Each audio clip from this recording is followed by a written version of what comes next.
Hello and welcome to this episode of Speak PR. My name is Jim James, and this is the podcast for you if you've got value locked up in your organization and you're just looking for some cost-effective and some simple ways to unlock that through communications.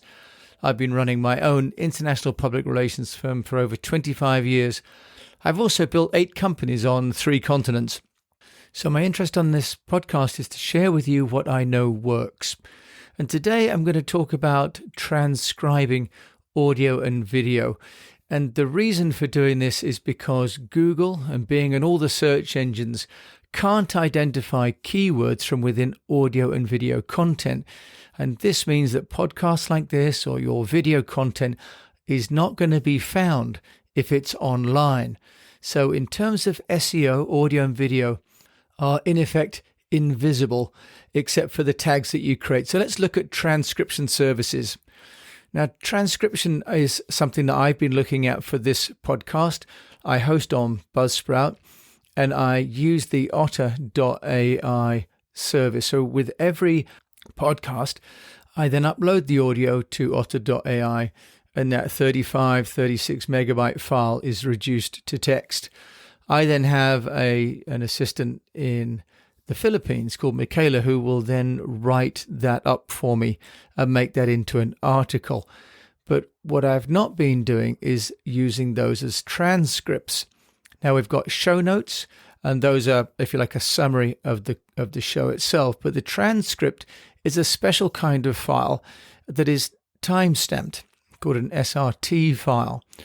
So I'm thinking about this now because the Buzzsprout people have just sent a newsletter today talking about their greater and greater integration with companies like Descript to help auto-generate transcripts, which would then run alongside the audio content of the podcast.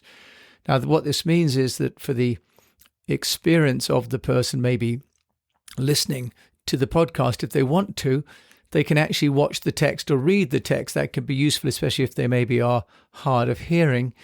And it's creating a teleprompter effect in a way, much in the same way as now you can do on Apple Music. You can actually have the lyrics come for you when you're listening to the song. Of course, karaoke has been doing this for many, many years, and it's a popular way of entertaining oneself, especially in Asia. So the idea of transcripts for audio and video is something that now is coming mainstream and something that I'm going to be looking more actively at.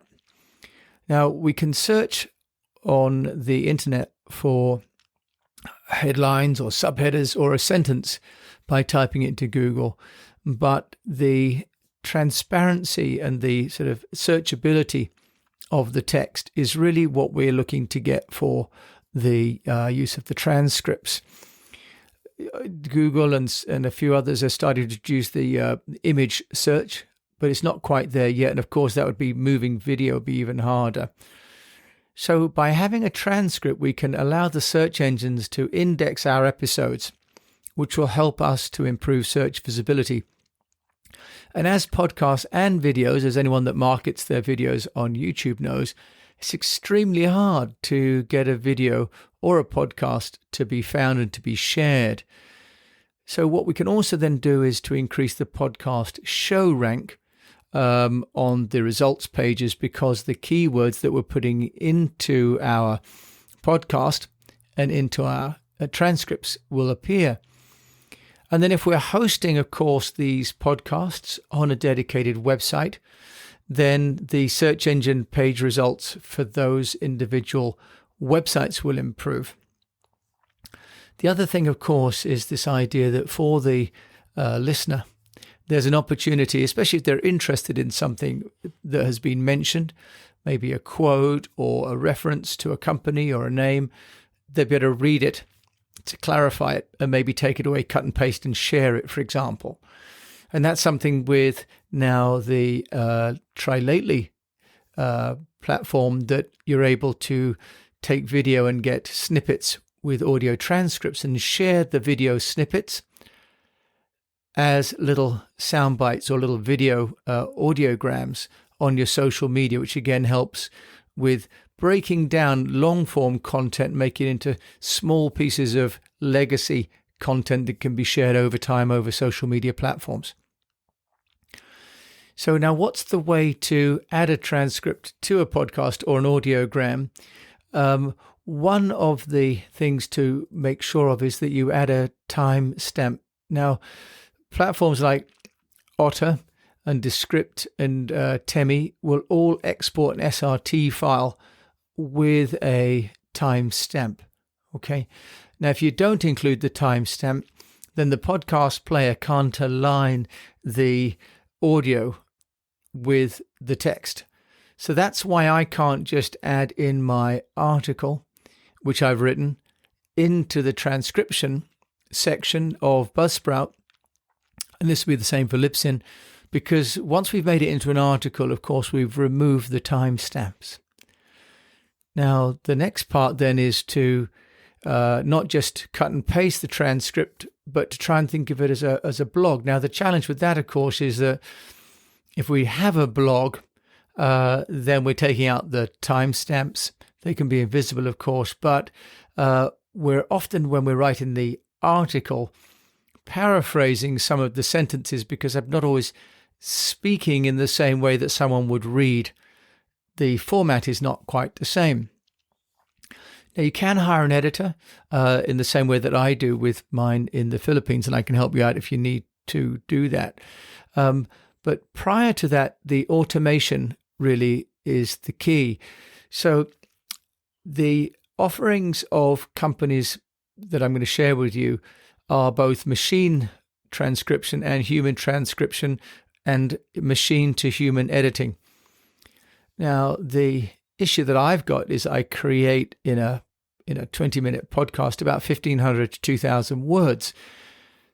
That becomes very expensive. I look at, for example, Temi. It's 25 cents or 0.25 cents per minute, which means my typical podcast is going to cost me $5 to transcribe. And then if I hire an editor at, for example, $5 an hour, it's costing me maybe $10 to create a podcast, and I'm creating 6 a week. So that's $60 a week for my podcast. Now, that's worth it if you've got sponsors. And if you're just doing one a month, for example, then really worth the investment, especially if it's a business podcast. What I found, though, is the Otter.ai application is doing a great job because it has a learning feature within the AI itself. Now, Otter is costing me $8 per month for up to 6,000 minutes. Is more than enough for my use. And I have the app also on my phone, and I use Otter to transcribe my Zoom meetings. So that's a very flexible and useful integrated AI transcription service. There's another one called Descript, which has a free option, also then has a creator option at $12 a month. And Temi has the price per minute, and then you can also upgrade. So these different technologies for transcription will all create a file which you want to export as an SRT file, and then you can embed that within the player, for example, the podcast player. And what I'm looking at for my YouTube channel is adding those as the show notes. But of course, you can also use those SRT files as your subtitle files for your video. Subtitling video is really useful, especially if it's going to go overseas, and especially as many people watch video with the sound off, or, for example, if they're traveling on the train or on the bus, they maybe have the voice and the audio right down low, or listening to it with their headsets, but they're probably not going to hear it all. So if you've got any key messages that you want to put in, the subtitling is useful. What we do for clients in Asia is that we'll then take the English language file and then translate that, keeping the time code and translating it into Mandarin, for example, so that we can have the option of English or Mandarin subtitles, which is a lot cheaper than dubbing a voiceover. So coming back to the key reason for having subtitles is because the search engines can't find the content within the audio and the video. So what we need to do is to lift that and make it into text, polish it if we want to, if we've got the time and the budget, but then to publish that with time code to our social media platforms. And using something like Try Lately, you can now actually create audio snapshots and make little edited clips with the text as the social media post. So that's a very cool and very interesting development for anyone that's got a lot of content that they want to repurpose and to share. So thank you for listening to this podcast. There'll be a transcript, as you can imagine, of this. There'll also be show notes. My name is Jim James. Thank you for listening to this episode of Speak PR. If you like this, do please subscribe. And if you're interested in our Speak PR Masterclass, please come to the speakpr.co website and sign up there, because we've got this and all of our methodologies being taught as a masterclass using Thinkific online training plus in-person via Zoom courses. Thank you so much for listening.